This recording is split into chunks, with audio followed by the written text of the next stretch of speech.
सभी को सुप्रभात। मैं शिषपाल में हिंदी साहित्य बीए पार्ट 3 आधुनिक काव्य के अंतर्गत हम पढ़ रहे थे सुमित्रानंदन पंत। उनकी रचना थी एक तारा, उस पे हम 6% व्याख्या कर रहे थे और इनकी 3 रचनाएं हैं। पहली रचना जो मौन निमंत्रण, दूसरी एक तारा, तीसरी नौका विहार। काफी विस्तृत इनकी ये रचनाएं हैं। एक तारा के अंतर्गत हमने शुरू किया था, उसमें बताया था कवि बैठा हुआ एकांत में एक चिंतन कर रहा है। चिंतन कैसे कर रहा है कि संध्या का समय था, उस समय सारा प्रांत सुनने में डूबा हुआ था, सुनने में डूबा हुआ था, एकदम शांत वातावरण था। तो आया था नीरव संध्या में, पर शांत डूबा था सारा ग्राम प्रांत। उस समय के बारे में यहाँ कवि सुमित्रानंदन पंत चिंतन मनन कर रहा है और कह रहा है कि संध्या के समय जीवों के चलने और पत्तों से होने वाले जो शब्द है वो भी क्या हो जाते हैं, शांत हो जाते हैं। संध्या के समय पशु जब गोधूली वेला में लौटते हैं, उनकी पैरों से उठने वाली धूल और गले में बंधे हुए उनके जो घुंघरू की आवाज अब क्या पड़ गई है, क्षीण पड़ चुकी है, धूल भी शांत हो चुकी है। अब ऐसा समय आया है संध्या का। उस समय के बारे में बताया कि जो पेड़ पौधे पर बैठे हुए पक्षी आपस में चर्चा कर रहे थे, चला रहे थे, अब वो शांत है और रास्ता ऐसा महसूस होता है।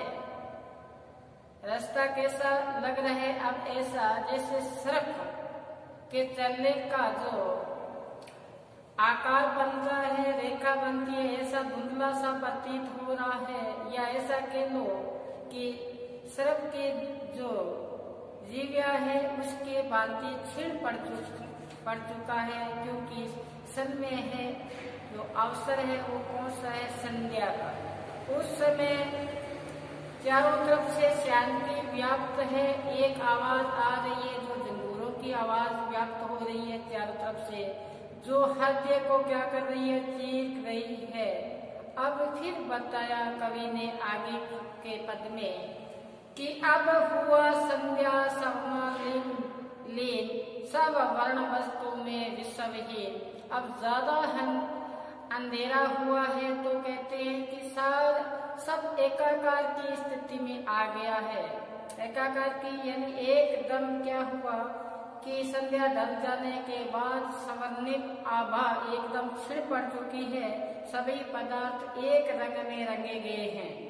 एक रंग में रंगे जाने का अर्थ है अंधेरा हो जाना, तो चारों तरफ से कोई चीज दिखाई नहीं देने, एक ही आकार के रंग में रंगे गए। और कहती है कि उस समय गंगा के जल में पड़ने वाली किरणें ऐसा लगता है उस समय जैसे रक्तोपल हो या रक्त के समान, कमल के समान वो लाली हुई किरण पड़ रही है।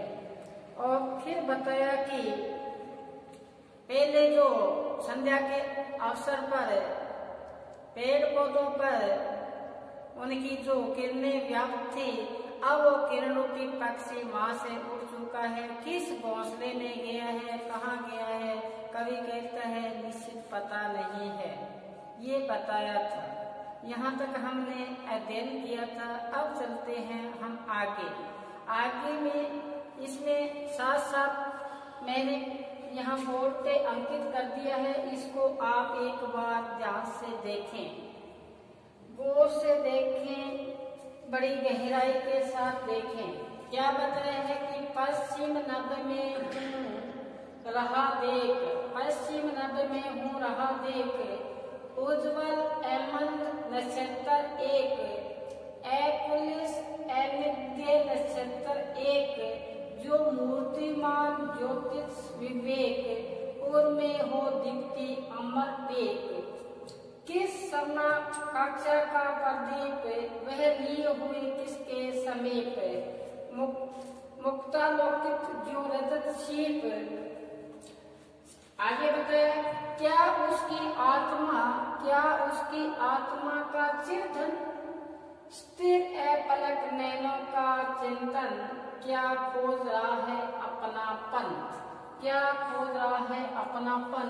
फिर देखो दुर्लभ रे दुर्लभ अपनापन। लगता है निखिल विषम निर्जन।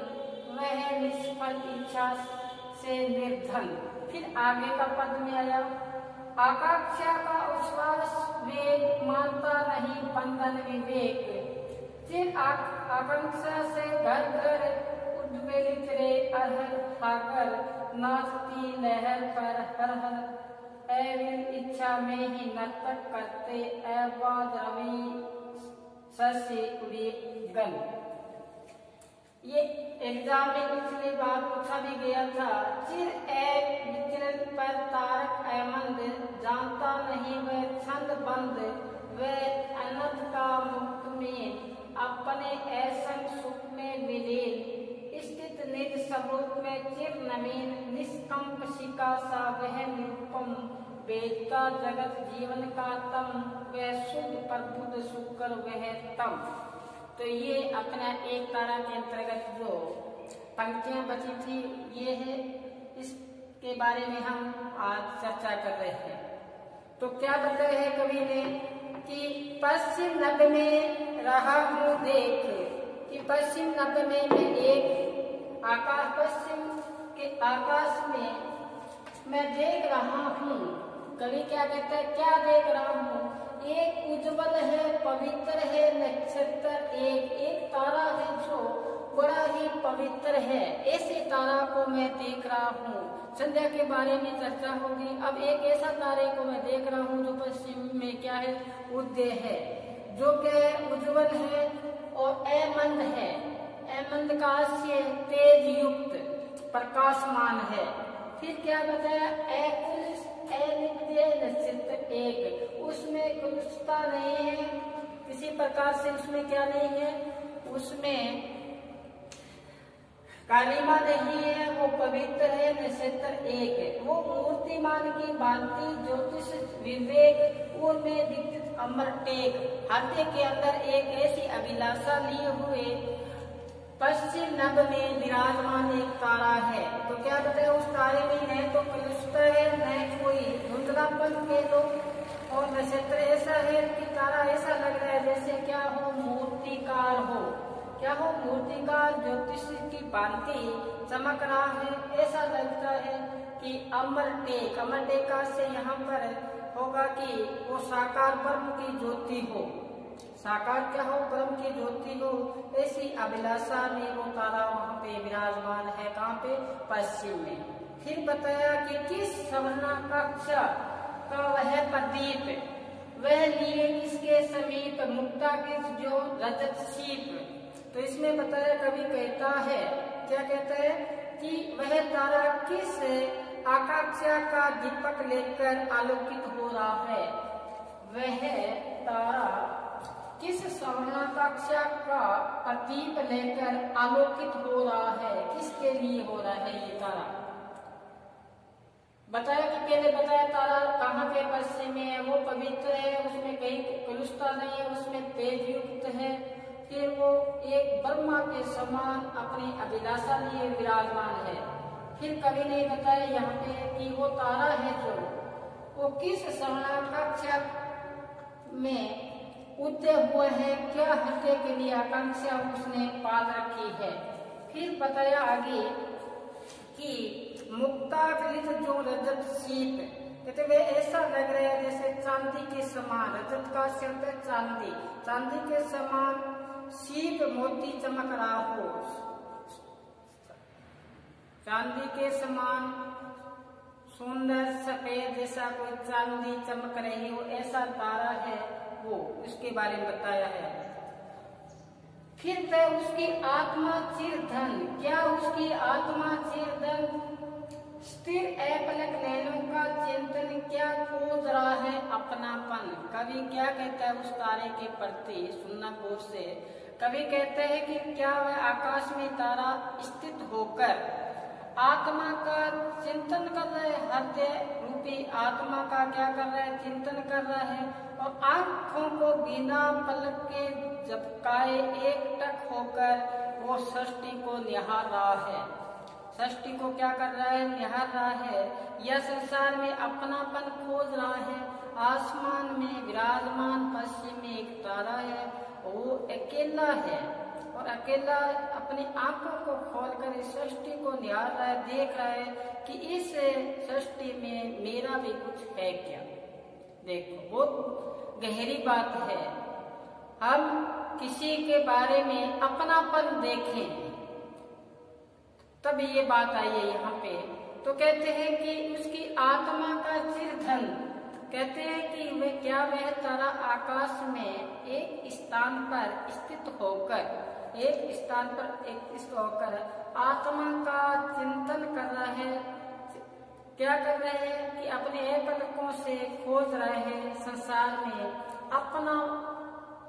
अपनापन चाहता है। फिर क्या बताया है, देखो यहाँ पे फिर पता है दुर्लभ रे दुर्लभ अपनापन। बहुत गहरी बात है। दुर्लभ रे अपनापन, दुर्लभ रे दुर्लभ अपनापन, लगता है निकल विषम निर्जल। कहते हैं कि इस संसार में अपनापन मिलना बहुत कठिन है। कभी अपनापन नहीं मिलता क्योंकि सारा संसार सुनसान लगता है। प्रेमी ढूंढत में फिरूं प्रेमी मिले न कोई, प्रेमी से प्रेमी मिले गुरु भक्ति दल होए। वही बात यहाँ पे है कि दुर्लभ रे दुर्लभ अपनापन। कहते हैं बड़ा दुर्लभ है अपनापन। इस संसार तो क्या है, सुन्नापन है, यहाँ अपनापन मिलना कठिन है। तो क्या बताए हैं, निकल विषम निर्जल।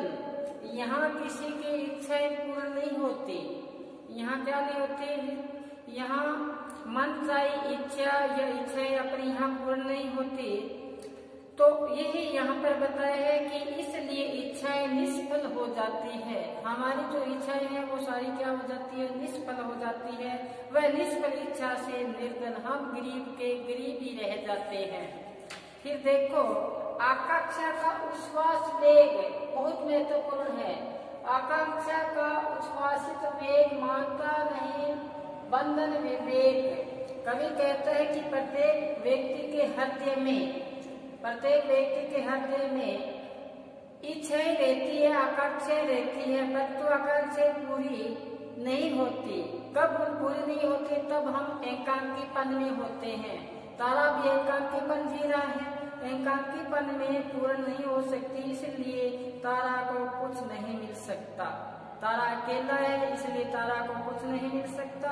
प्रत्येक व्यक्ति के हृदय में भी आकांक्षा का प्रखर वेग प्रबल रहता है। इस कारण विवेकशीलता बंधन नहीं मानता, इसलिए आया है मानता नहीं बंधन विवेक।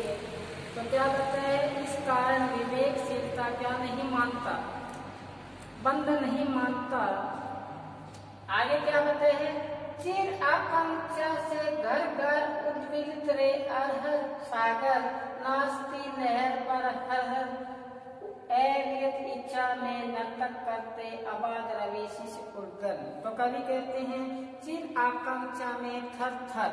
कवि कहते हैं समुद्र रात दिन अपनी लहरें का क्या करता है, चढ़ाव उतार करता है, हलचल मचाता है और बेचैन रहता है। सागर में लहरें उठती है फिर वापस समा जाती है। तो यही बात बताया कि आकांक्षा की जो पूर्ति है वो कभी नहीं हो पाती। वो सागरों की लहरें उठती रहती है, वापस समा जाती है। जो कहते हैं ना, आगे देखिए, अविर इच्छा में करते, अविर इच्छा में ही नर्तक करते आवाज रवि शशि उड़गन दुष्कर आकांक्षा का बंधन। इस प्रकार कवि कहते हैं कि सूर्य चंद्रमा अन्य नक्षत्र, सूर्य चंद्रमा रवि और शशि नक्षत्र उड़गन का से तारे नक्षत्र ये निरंतर बेचैन रहते हैं, क्योंकि इनकी जो आकांक्षा है कभी पूर्ण नहीं होती, गतिशील बने रहते हैं। इसलिए आकांक्षा रूपी बंधन से छुटकारा पाना क्या है, कठिन है। तो इसी प्रकार सूर्य, चंद्रमा, अन्य नक्षत्र नियंत्रण बेचैन होने वाली इच्छा आकांक्षा के कारण गतिशीलता बने रहते हैं, हमारी इच्छाएं पूर्ण नहीं होती, इसलिए हम भी आगे से आगे कदम बढ़ाते जाते हैं।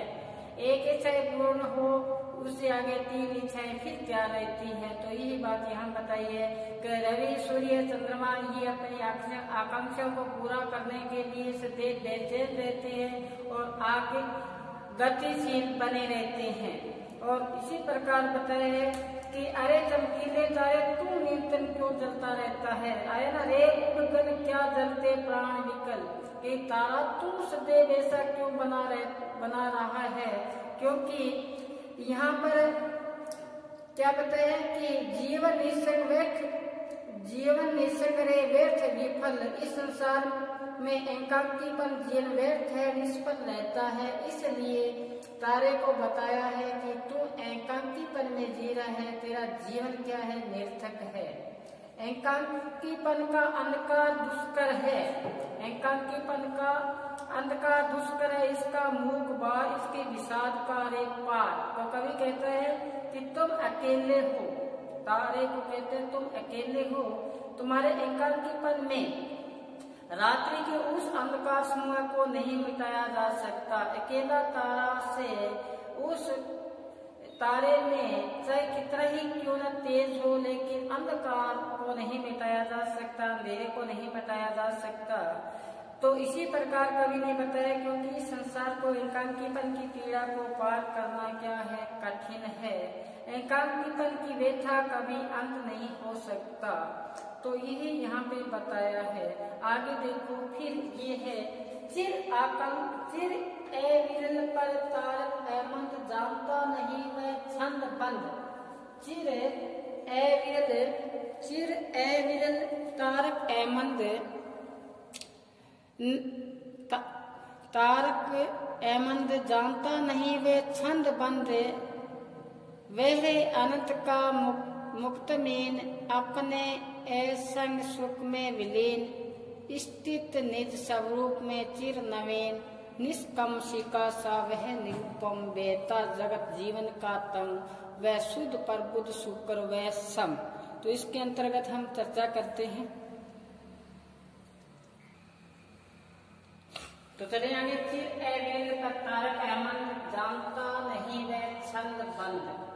तो कवि ने यहाँ पे बताया है, कवि कहता है कि तारे को एकांकीपन और ब्रह्म का प्रतीक बताया, मैंने पहले बताया था कि एकांकीपन और ब्रह्म का इसको क्या बनाया है, प्रतीक माना है। प्रकृति चिंतन के माध्यम से बताया है कि आकाश में चमकने वाला तारा चिरकाल से ही अविचल तथा उज्जवल है, चिरकाल से ही अविचल और क्या है, तेज युक्त है। वह नहीं जानता छंद बंद, वह बंधन से सदैव क्या है, मुक्त है। ब्रह्मा के समान छंद बंद से वो सदैव मुक्त है। वह अनंत का मुक्ति मीन, वह अनंत आकाश रूपी सागर का में वो विराजमान एक मुक्त मछली की भांति अपने एकांकी सुख में ही वो क्या है, विलीन है। विलीन आकाश में चमकने वाला तारा ब्रह्म का स्वरूप बताया है और ब्रह्म की ज्योति के समान वो चिरकाल से स्थित होकर क्या बताया, निर्मल और क्या है, नवीन है। निर्मल और क्या है, नवीन है, निज स्वरूप में चिर नवीन, निष्कम शिका सा निपुण, वह दीपक की लो की भांति बिना हिले डुले भांति वह निपुण वहां पर वेदता है। जगत का तम संसार का ये अंधेरा मिटाता है। तारा विराजमान होकर संसार में जो भी अंधकार अंधेरा है उसको तम को क्या करता है, मिटाता है। वो ब्रह्म जो के समान क्या है, शुद्ध है, पवित्र है। फिर बताया कि वेदता व जगती जीवन का तम वह शुद्ध है, प्रबुद्ध है, शुक्र के सम, शुक्र तारे की भांति वो क्या है, शुद्धता लिए हुए है।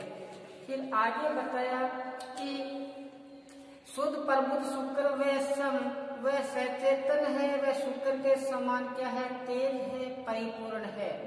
आगे दो पंक्तियां फिर आई, देखना कि जगमग जगमग नभ का आंगन, उस तारे के प्रकाश से आकाश इसी प्रकार जगमगाता है, और वह कुंद की सुभर सुंदर कलियों के समान अपनी रश्मियों से धरतियों को क्या करता है, भरता रहता है। आया ना कि कुंद कलियों से वह धन, वह आत्म, वह जग दर्शन, इसलिए वह संसार के निमित्ता का क्या करता है, संचार करता है। एक तारे को एकांकीपन और ब्रह्म ज्योति प्रतीक बताकर सांसारिकता से मुक्त तथा निर्मल एवं दर्शन बताया है, निर्मल दर्शाया है यहाँ कवि ने एक तारा के माध्यम से। तो ये महत्वपूर्ण है व्याख्या, इसमें से पूछी जा सकती है। तो आप एक तारा सुमित्रानंद पंत की अच्छी तरह से इसको सुनो, ध्यान से इसको साथ साथ में लिख के याद करो। ये अपने गत एग्जाम में व्याख्या पूछी गई थी, चिर तारक अहमद जानता नहीं वे छंद बंद, और दुर्लभ रे दुर्लभ अपनापन। इसमें दो दो पंक्तियां याद करनी पड़ेगी, क्योंकि हमें प्रश्न आएगा सुमित्रानंद पंत का प्रकृति चित्रण, उसमें हमें पंक्तियां लिखनी पड़ती है। तो साथ साथ में पंक्तियां भी याद करें तो अपने आसानी रहेगी। अब आगामी क्लास में हम सुमित्रानंद पंत की नौका विहार या उनकी जो रचना है दूसरी, उस पे हम क्या करेंगे, अध्ययन करेंगे। स्तब्धोत्ना में जब संसार वो याद करेंगे या नौका विहार पर चर्चा करेंगे। तब तक आप घर पर रहें, सुरक्षित रहें और पढ़ते रहें। धन्यवाद।